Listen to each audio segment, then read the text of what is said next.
relaciones, que genera resistencias, obviamente, es que uno tiene que diseñar y sostener un proceso y una política de planificación. Si uno no tiene en cuenta la dimensión política de la planificación, va a planificar en la superficie y no va a ir a fondo en la planificación.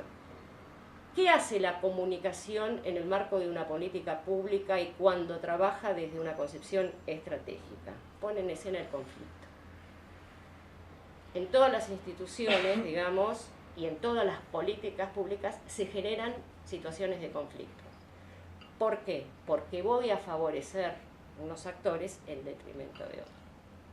Si yo no pongo en escena el conflicto desde el diagnóstico comunicacional, no voy a poder planificar sobre bases ciertas. Voy a planificar en la superficie. Por esto me parece importante tener en cuenta estos aspectos de la planificación. Por un lado, la dimensión política y el juego entre los distintos actores que van a formar parte del proceso de planificación. Van a formar parte, por un lado, porque son los directamente implicados en el proceso, y por el otro, los directamente afectados. La comunicación en la institución, cuando se habla en estos términos, es pensada sobre todo como una comunicación hacia afuera, ¿no? Cómo se comunica hacia los destinatarios, que ahora son sujetos de derecho, pero que en la práctica, en términos conceptuales, no siempre son, no tienen el lugar que debería tener un sujeto de derecho. Digamos, ahí yo tengo mi mirada crítica respecto de cómo se gestionan las políticas, y no siempre eso es pensado de una manera participativa, de que opine el principal implicado, ¿no? Respecto de su destino que va a ser formar parte de esa política. En general la comunicación es pensada de una vía hacia afuera. Ahora hay una dimensión que tiene que ver con hacer más amigables los materiales, con mediar los materiales de comunicación, como generarlos. Antes no existía el parque manual, ¿no? Pero el manual tiene que decir, con este protocolo ya está. No, bueno, vamos a hacer herramientas, vamos a pensar, los videos son ya un recurso claro, hay educadores populares desarrollando materiales y mediando materiales, o sea, hay toda una dimensión de comunicación hacia afuera desarrollada, que tiene dos grandes canales, digamos, ¿no? O sea, la comunicación social en general, es decir, la comunicación hacia la ciudadanía, de lo que se está haciendo y de los resultados de las políticas sociales, y eso se hace sobre todo a través de la página web, del espacio de desarrollo social TV, que es la televisión. Y después hay otra dimensión que tiene que ver con la mediación, y también, hay una otra dimensión hacia afuera que tiene que ver con el desarrollo de folletos, flyer, panelería y todo lo que son los instrumentos clásicos o herramientas clásicas de comunicación en productos para difundir, digamos, para movilizar, para instalar temas, para ir a una reunión y contarle qué hacemos, para invitar a convocar gente a proyectos. Bueno, hay una serie de materiales que tienen que ver con eso, pero siempre pensaba hacia afuera.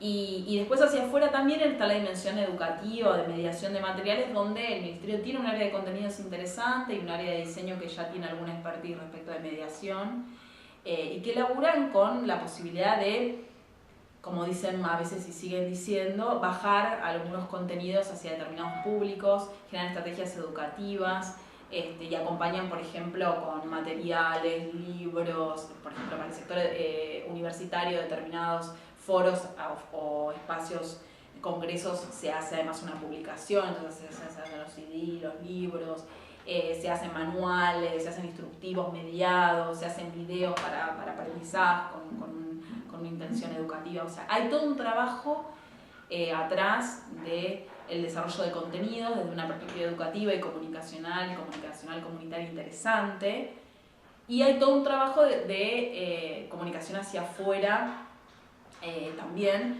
en términos masivos. Ahora, no hay una mirada de la comunicación institucional, eso pareciera que no es parte de la comunicación, y tampoco hay una retroalimentación de algunas estrategias de comunicación en territorio, digamos, no hay sistematizaciones de los resultados, en general eso no sucede en ninguna de las dimensiones de la gestión de políticas, menos en la dimensión comunicacional. Entonces, a la hora cuando uno piensa cómo se planifica la comunicación, En realidad lo que se piensa primero es qué se quiere hacer, qué me pidieron que haga, qué hay que hacer, depende del lugar de poder que te toque. Se decide, muchas veces participativamente, se convoca a los referentes de los temas en que se va a incidir esa nueva política o esa nueva estrategia en términos de políticas públicas, ¿no? Y opinan, por lo menos las cabezas de las áreas, es una estructura vertical, no olvidemos, claramente. Pero digo, hay una voluntad de escucha en este estilo de gestión del Ministerio de Desarrollo, hay una voluntad de escucha, de ver, bueno, contame cómo te fue con esto, cómo hacemos aquello, qué vas a hacer vos en esto, cómo lo ves, cuál es tu diagnóstico. Y es de ahí en que se decide qué es lo que se va a hacer y más o menos cómo. Determinados responsables se quedan a cargo y van decidiendo, negociando, articulando. Muchas veces las políticas, como todos sabemos, no se gestionan desde la decisión del Estado, sino que además se ponen en juego en territorio con otros actores sociales o requieren la articulación de otros ministerios. Entonces, una vez que toda la estrategia de convocar voluntades y de gestionar el proyecto conjunto está resuelta, ahí se piensa la comunicación. Bueno, ¿y a quién hay que convocar? ¿Cómo lo hacemos? ¿Y quiénes van a participar? ¿Y cómo lo van a hacer? ¿Y cuáles son los destinatarios sujetos de derecho? Pero sujetos de derecho que aparecen en un momento de la planificación, ¿no? Eso es lo que yo digo cuando hablo de la participación cegada. En este tipo de intervenciones, yo siempre suelo decir, se planifica después de hacer.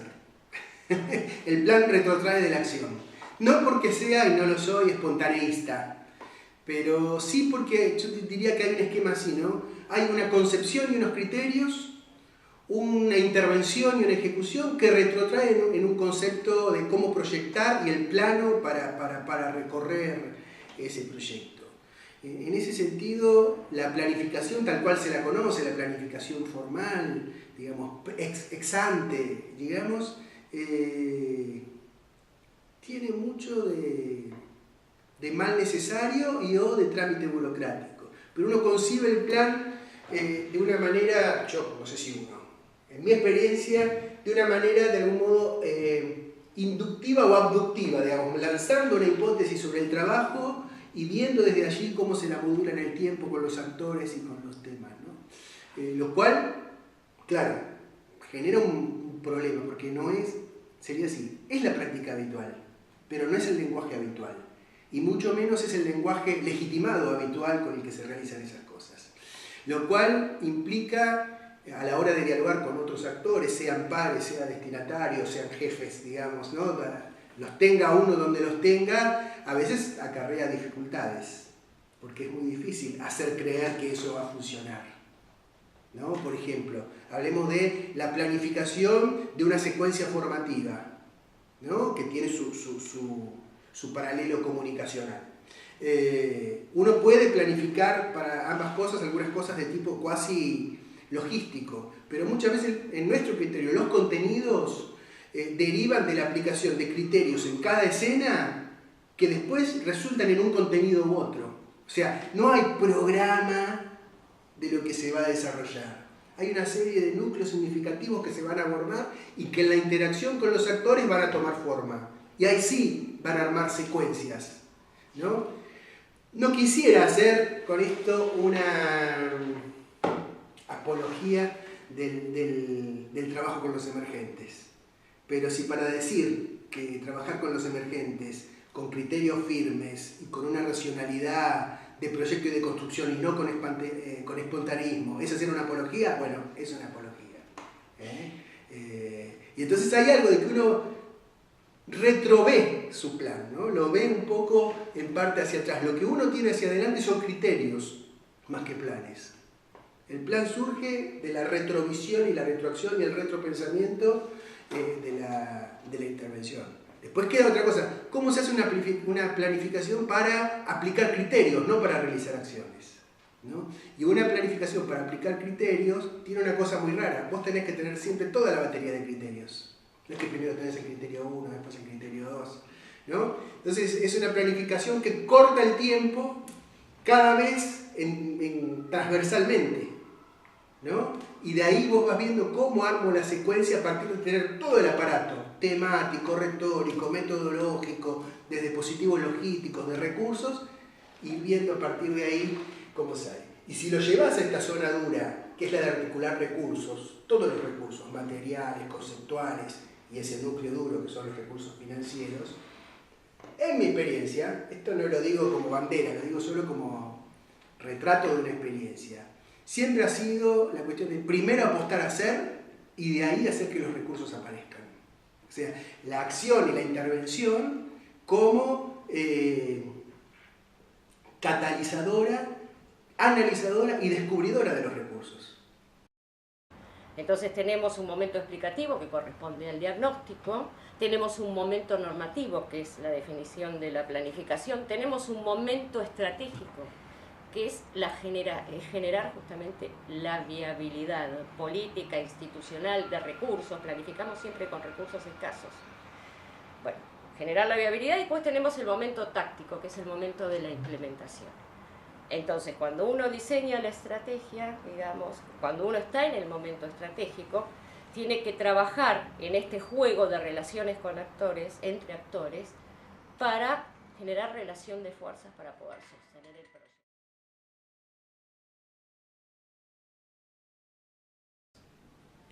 El plan, en realidad, es un recorte arbitrario que corresponde a un ejercicio anual. En nuestro caso, el ejercicio arranca un 1 de julio y termina un 30 de junio. Y para que ese ejercicio y esa herramienta se materialice, el trabajo comienza mucho antes. Comienza en la temporada de invierno anterior, en la temporada de verano anterior, donde se realizan distintas acciones de medición y percepción por parte de los usuarios y clientes. Por ejemplo, puedo citar que se hacen encuestas sobre cómo nos conocen, cómo llegan a la empresa, cómo conocen el servicio, qué sienten sobre el servicio, cuál es su expectativa y su satisfacción. También, a partir de identificar a través de cuáles medios nos conocen, nosotros establecemos un recorte de acceso del público y vamos monitoreando temporada tras temporada la evolución y el dinamismo que tiene el cambio de las preferencias del público. Hacemos trabajos cuantitativos, o sea, encuestas en centros de atención que gestionamos nosotros, en centros de atención gestionados por terceros y encuestas electrónicas luego de que un cliente termina de comprar. Tiene que completar una serie de no más de 5 preguntas para no molestar, pero que se va renovando, donde vamos buscando conocer cada vez más a nuestros clientes. Por otro lado, tenemos herramientas de Web Analytics, a partir de las cuales conocemos desde dónde acceden por internet, si vienen por redes sociales, si vienen a través de motores de búsqueda, si vienen por conocimiento directo de los sitios que gestionamos, si vienen a través de medios de prensa, en fin. Eso nos permite también establecer cuáles son las modalidades de conocimiento y de acceso y cuáles son los distintos mapas de lectura que hacen los consumidores a la hora de resolver su necesidad. En ese sentido, también realizamos trabajos cualitativos orientados a clientes y no clientes y se hacen entrevistas en profundidad, donde se indagan todas las dimensiones relacionadas con la experiencia de compra, que parten desde la necesidad de resolver la información, el proceso de toma de decisión y el proceso de concreción de la compra. Dentro de esas indagaciones de clientes y no clientes también se encuentra el conocer cómo están leyendo en la sociedad, cuáles son los medios que consumen, dentro de cada medio que consumen cuáles son sus prioridades, por ejemplo, el diario, qué es lo que leen más, o qué géneros ven en televisión, qué canales, en sitios web, por dónde ingresan a la web, cuál es su medio de contacto. Y se establecen una serie de parámetros e indicadores que nos permiten a nosotros identificar prioridades.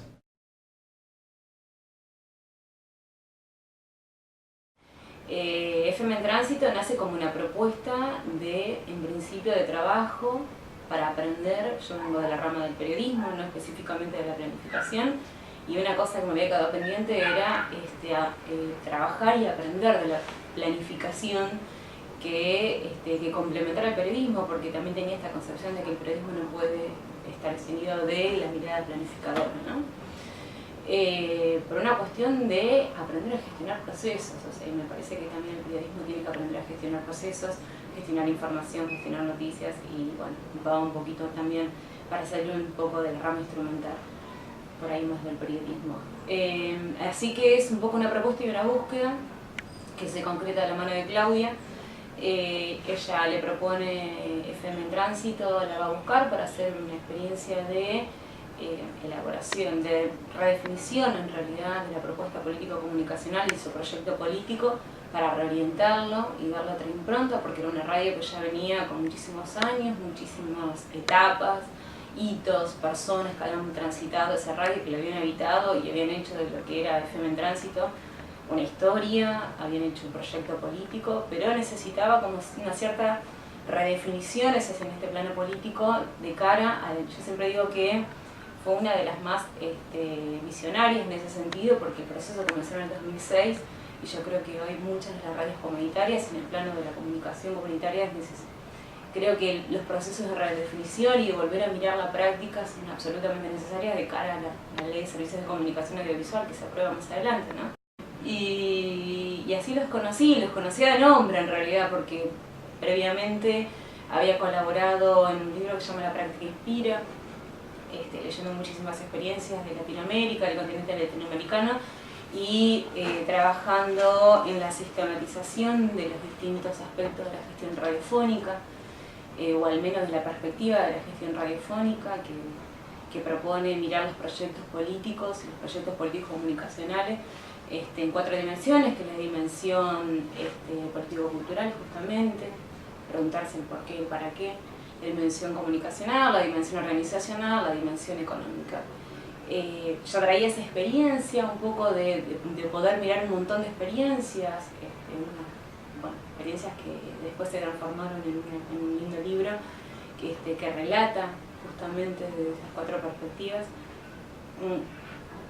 cómo se han conformado. FM en Tránsito nace como una propuesta en principio, de trabajo para aprender. Yo vengo de la rama del periodismo, no específicamente de la planificación, y una cosa que me había quedado pendiente era trabajar y aprender de la planificación que complementara el periodismo, porque también tenía esta concepción de que el periodismo no puede estar eximido de la mirada planificadora, ¿no? Por una cuestión de aprender a gestionar procesos, o sea, me parece que también el periodismo tiene que aprender a gestionar procesos, gestionar información, gestionar noticias, y bueno, va un poquito también para salir un poco de la rama instrumental, por ahí más del periodismo. Así que es un poco una propuesta y una búsqueda que se concreta de la mano de Claudia. Ella le propone FM en Tránsito, la va a buscar para hacer una experiencia de elaboración, de redefinición en realidad de la propuesta político-comunicacional y su proyecto político, para reorientarlo y darle otra impronta, porque era una radio que ya venía con muchísimos años, muchísimas etapas, hitos, personas que habían transitado esa radio, que la habían habitado y habían hecho de lo que era FM en Tránsito una historia, habían hecho un proyecto político, pero necesitaba como una cierta redefinición, ese es en este plano político, de cara a... Yo siempre digo que fue una de las más visionarias en ese sentido, porque el proceso comenzó en el 2006, y yo creo que hoy muchas de las radios comunitarias, en el plano de la comunicación comunitaria, creo que los procesos de redefinición y de volver a mirar la práctica son absolutamente necesarias de cara a la Ley de Servicios de Comunicación Audiovisual, que se aprueba más adelante, ¿no? Y así los conocía de nombre en realidad, porque previamente había colaborado en un libro que se llama La Práctica Inspira, leyendo muchísimas experiencias de Latinoamérica, del continente latinoamericano, y trabajando en la sistematización de los distintos aspectos de la gestión radiofónica, o al menos de la perspectiva de la gestión radiofónica, que que propone mirar los proyectos políticos y los proyectos políticos comunicacionales en 4 dimensiones, que es la dimensión político-cultural justamente, preguntarse el por qué y el para qué, la dimensión comunicacional, la dimensión organizacional, la dimensión económica. Yo traía esa experiencia, un poco de poder mirar un montón de experiencias, experiencias que después se transformaron en un lindo libro que relata justamente desde estas 4 perspectivas cómo se han conformado los proyectos políticos, las emisoras. Me acuerdo mucho, me impactó mucho Radio Cumiches, por ejemplo, que es una radio de niños, hecho para niños, La Voz de la Selva, bueno, muchísimas radios que tienen su impronta y su historia y se han ido configurando culturalmente. En Argentina sabemos que las radios, y las radios comunitarias en particular, con una impronta que han tenido en realidad una impronta comunitaria, popular, alternativa, se han denominado en Argentina. En Femen Tránsito entra en esta serie de autodenominaciones y definiciones que tienen una larga historia y una tradición latinoamericana, que nacen en el 47 y empiezan a llamarse participativas, insurgentes, los diferentes contextos sociales, políticos, económicos, mediáticos, jurídicos, etcétera, han hecho que emerjan en determinados contextos diferentes radios, como tenemos la experiencia más cercana, que es Arbol, las radios mineras de Bolivia, que después se nuclearon en Arbol, perdón. Entonces, cada contexto hizo. El 83, la apertura democrática nos permitió a nosotros acá en Argentina que esta tradición latinoamericana y esta tradición de todas estas radios que venían ya construyéndose de manera popular y venían con instancias de organización más insurgentes, siempre desde sectores invisibilizados, siempre desde sectores que no accedían a sus derechos, siempre sectores que no podían, no eran reconocidos, ¿no? Donde había una hegemonía preponderante, donde eran los que más tenían, los que decidían sobre los que menos tenían, y que justamente estos que menos tenían eran las mayorías. Porque tu posición está hecha todo sobre el termo. Vos le podés decir no a algunas cosas sí, a otras no de este termo, porque tenés un mate de este lado, ¿no? Otro polo que te permite deconstruirlo. Por eso muchas veces en el tema de planificación, la descalificación, ya sea de ciertos rasgos de la cultura masiva o del aparato mediático hegemónico, descalificarlo a priori, digamos, no es porque yo no tenga tomada posición política sobre eso, justamente porque la tengo, descalificarlo a priori de manera sistemática, sin comprender por qué y cómo funciona y qué tiene de efectivo. Si uno hace eso todo en bloque, queda en la órbita de lo que descalifica, queda subordinado a lo que descalifica. Entonces ahí hay un trabajo realmente de creación teórica, ¿no? Y la creación teórica se hace, uno podría decir, se hace de la nada, pero no con la nada, ¿no? O sea, se hace sobre un sustrato, sobre unas herencias, sobre una tradición, ¿no? Sobre algo que a uno le fue entregado. Y, ¿cómo decir? Y en eso hay que ser como muy valiente. Hay una frase de... Hay que saber copiar incluso. Ahora, en estos términos. Charly García lo decía respecto al plagio, ¿no? Decía, un genio no copia, roba, ¿no? Entonces hay que saber qué significa no copiar sino robar. Significa no imitar, sino ver cómo funciona. O sea, hay que robarle el corazón epistemológico y también el engranaje central que le permite construir hegemonía a una práctica comunicacional. Y entenderla en su positividad, aún a las peores entre comillas, porque poner las peores sería poner una valoración de tipo moral. En el Estado, a ver, nosotros muchas veces tenemos que comunicar una política pública, una nueva acción de gobierno, y entonces lo primero que te aparece es, conocer a fondo esa política o esa acción, y entonces te vas nutriendo de papeles, digamos, de información, mucha información, le pedís a los funcionarios, a los asesores, Y entonces el análisis de la información aparece ahí como una primera herramienta o recurso, no sé cómo llamarlo, una primera acción, digamos, es analizar esa información. Analizarla y después producir algo con eso, porque tenemos que dar a conocer esa política y entonces ahí nos servimos de muchas herramientas como bueno, las gacetillas de prensa, como un recurso, o hacemos también spot radiales, televisivos muy poco, pero a veces hemos hecho.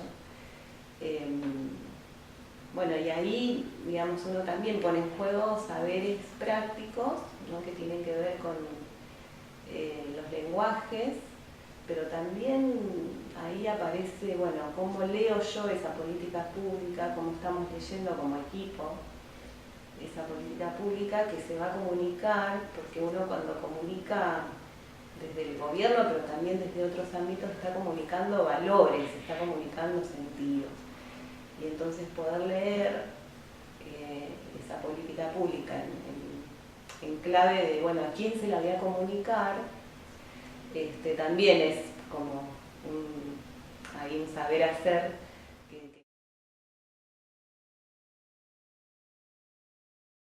Dentro de ese proceso, previo al inicio del plan, se incluye la realización de reuniones con otras gerencias, las gerencias comerciales y las gerencias de producto de la empresa, donde relevamos cuáles son las necesidades que ellos tienen. Más allá de lo que nosotros podemos leer a partir de las fuentes que yo comenté, hay necesidades que las otras áreas también relevan y para nosotros son insumos. Dentro de nuestra propia área, que está compuesta en este momento por 3 personas, nosotros vamos relevando esa información, tenemos reuniones internas, que son semanales, donde vamos repasando esos diferentes inputs y identificamos los espacios de vacancia que tenemos para buscar la información y ver cuáles son las herramientas que hoy tendríamos en el mercado para poder resolver esa necesidad, ¿sí? Hay ciertos lineamientos que permanecen inmutables a lo largo de las temporadas o planificaciones y otros que se cambian y se adaptan. Hay cuestiones estratégicas que se mantienen y cuestiones tácticas que se cambian. Por ejemplo, hemos ido aprendiendo que es muy importante para el tipo de servicio que nosotros brindamos la localización referencial en un lugar físico. Entonces, eso dio como resultado la preponderancia del diseño de marquesinas, diseño de vidrieras, el diseño de elementos de POP para vestir puntos de venta que permitan a las personas identificar y que incorporar en su memoria que en ese lugar se consiguen pasajes de ómnibus, ¿sí? Otro de los lineamientos estratégicos que permanecen a lo largo de las temporadas tienen que ver con el cuidado de estos diferentes públicos que yo te había mencionado.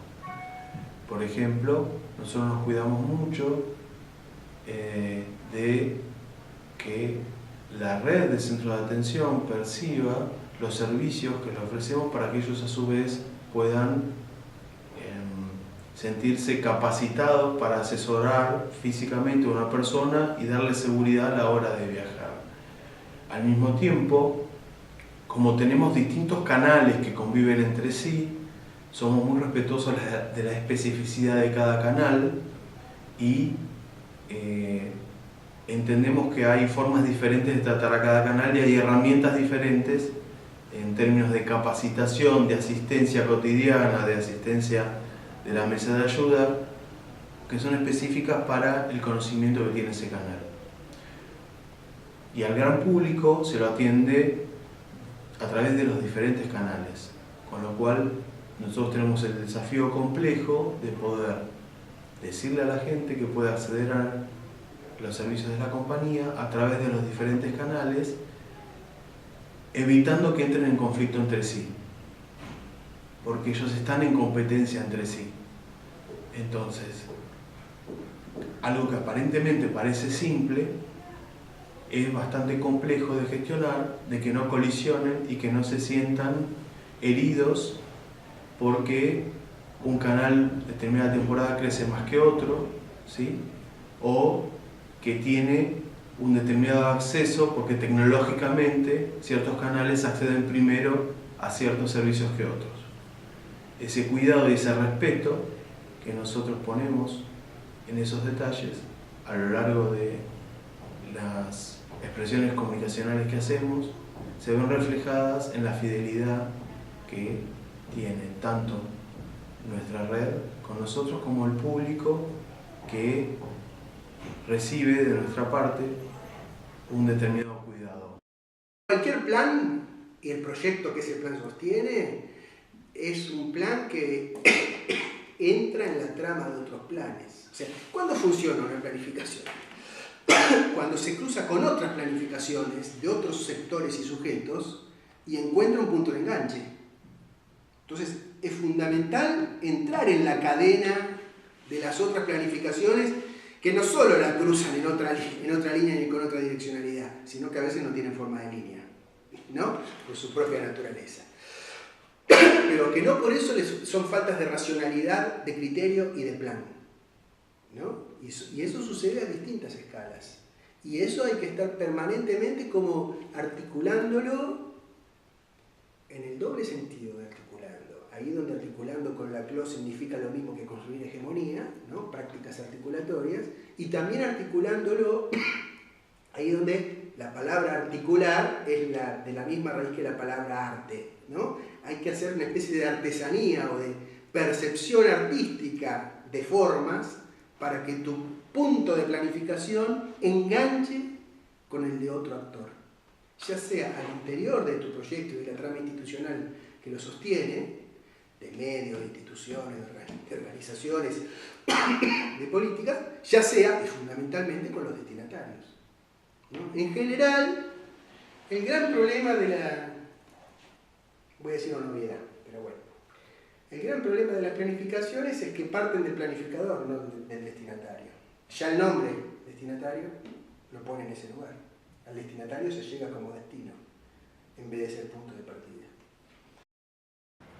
Y a la hora de construir el mensaje y construir la estrategia, lo tenemos que hacer necesariamente con ellos.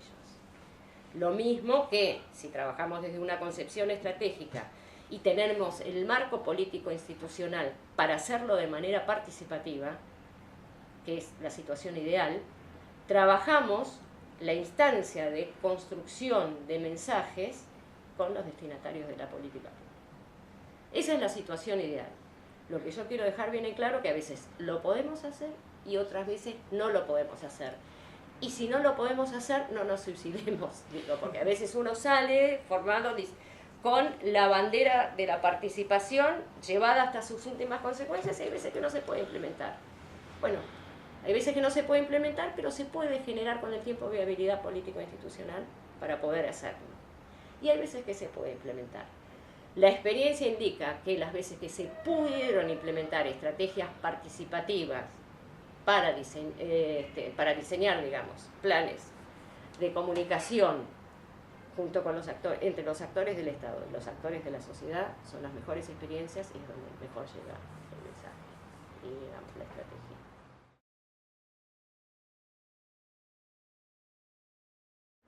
El diálogo entre lo que sabemos de la facultad, la formación académica de la facultad y de otras instancias educativas posteriores, previas, que podamos tener, me voy a referir particularmente a la facultad o a la formación de la licenciatura. Es una formación abierta, reflexiva, que pretende dar un montón de herramientas para la lectura y para la gestión de políticas o de proyectos comunicacionales en territorio. En ese sentido, como en el caso, yo hablo siempre desde mi lugar, pero en el caso de la gestión de políticas sociales desde el lugar que a mí me ha tocado, que tiene que ver sobre todo gestionar proyectos con otros actores, desarrollar estrategias de formación, de sensibilización, de inclusión laboral, de inclusión educativa, de gestión de proyectos de desarrollo local. En ese sentido, la formación en planificación comunicacional y la necesidad del espacio institucional de generar proyectos para la inclusión social. No es cualquier proyecto. No es un proyecto que pueda hacerse desde el escritorio ni que pueda hacerse sobre la decisión de una persona. Son proyectos que tienen un impacto fuerte en la calidad de vida de la gente. Son proyectos que tienen que ser muy pensados y consensuados, que ponen en juego expertices y recursos de muchos actores institucionales y sobre todo ponen en juego el futuro de mucha gente que además habla diferente, piensa diferente y está en distintos lugares.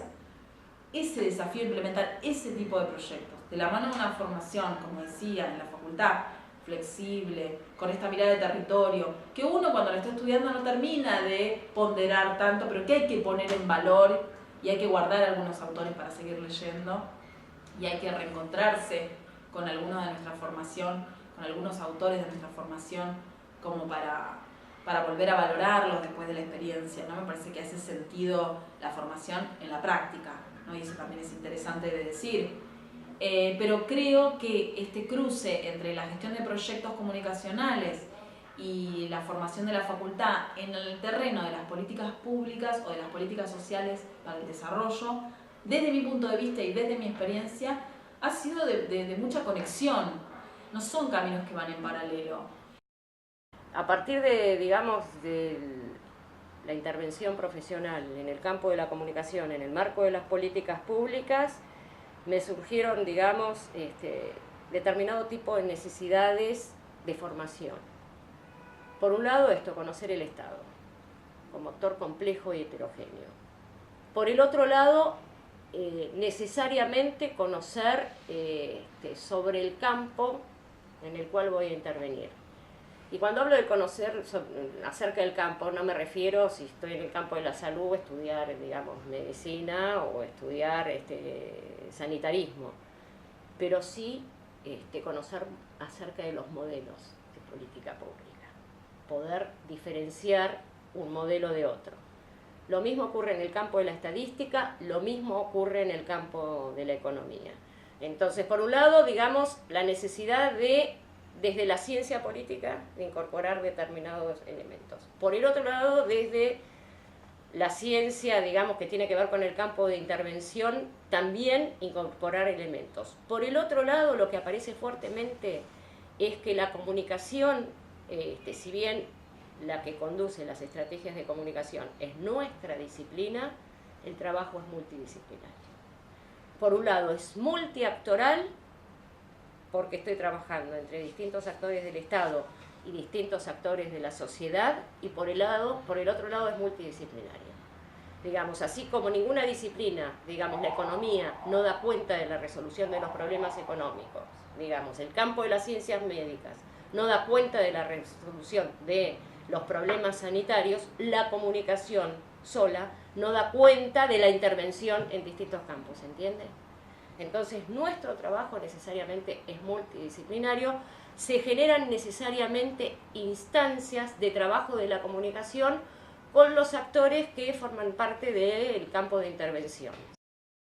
En la práctica nada es tal cual la teoría, nos pasa a todos, pero sí nosotros tenemos una mirada interesante, estratégica, de territorio, de discurso, de necesidad, de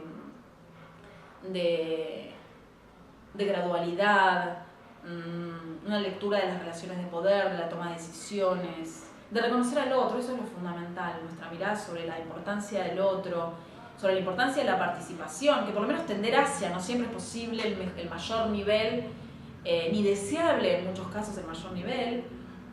Tampoco creo en los procesos asambleísticos, todo se discute, todo tarda, pero me parece que hay otra forma de hacer transformaciones sociales. No lo digo solo desde el Estado, por eso lo generalizo en transformación, no solo política social, la política social también la hacemos entre todos. Y la otra cuestión justamente, ir de lo disciplinario instrumental a lo político histórico y encontrar ahí herramientas, ¿no? Sabiendo que todo objeto bien empuñado es una herramienta y toda herramienta bien empuñada puede ser un arma, ¿no? Entonces ahí, yo sé que la palabra arma a lo mejor no es la más apropiada, pero bueno, vamos a usarla también, ¿no? En el sentido de que hacen falta objetos, herramientas y armas, ¿no? para jugar con los objetos, para construir con las herramientas y para dar batalla con las armas, sabiendo que las principales armas de dominación en este momento pasan fuertemente de un lado con las armas militares y del otro con el aparato simbólico.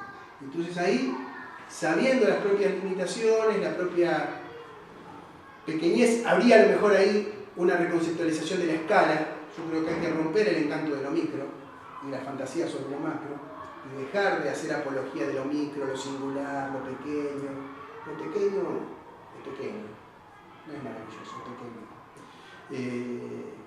Y entonces ahí encontrar un lugar y justamente al reconsiderar la escala y todo el camino que hay que hacer de baile, de juego, de batalla y de construcción,